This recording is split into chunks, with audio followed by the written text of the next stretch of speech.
এতিয়া আমাৰ বিভিন্ন আমাৰ অঞ্চলৰ পৰা বিধায়কসকল আহিছে, জিলা কংগ্ৰেছৰ বিষয়াসকল আহিছে, প্ৰদেশ কংগ্ৰেছৰ বিষয়াসকল আহিছে আৰু আজি আমি যোৰহাট ভূমি মোৰ নিজৰ ব্যক্তিগত ঘৰলৈ আহিছোঁ।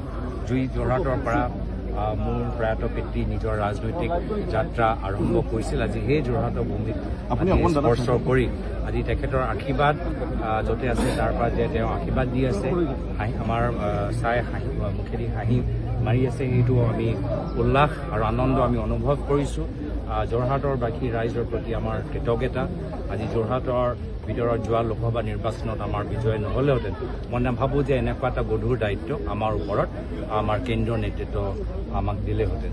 যিয়ে নহওক আজি আমাৰ যিদৰে ৰাইজ ওলাই আহিছে, আমি দলৰ সতীৰ্থসকলৰ পৰা যথেষ্ট মৰম পাইছোঁ, কিন্তু নিৰপেক্ষ ৰাইজৰ পৰা, অসমৰ নিৰপেক্ষ ৰাইজৰ পৰা যিদৰে আমি সঁহাৰি পাইছোঁ তাৰ বাবে আমি অসমৰ ৰাইজক ধন্যবাদ জ্ঞাপন কৰিছোঁ। বহুত আমাৰ অসমৰ সমস্যাবোৰ ৰাইজ আজি দেখিছেই, গুৱাহাটীৰ ভিতৰত কি ধৰণৰ কৃত্ৰিম বানপানীৰ সমস্যাও, উত্তৰ অসমত লখিমপুৰ ৰঙা নদী নামবস্তিত কিদৰে কৃত্ৰিম বানপানীৰ সমস্যা হৈছে, বাক স্বাধীনতা আজি লাহে লাহে সাংবাদিকসকলেও হেৰাবলৈ হৈছে।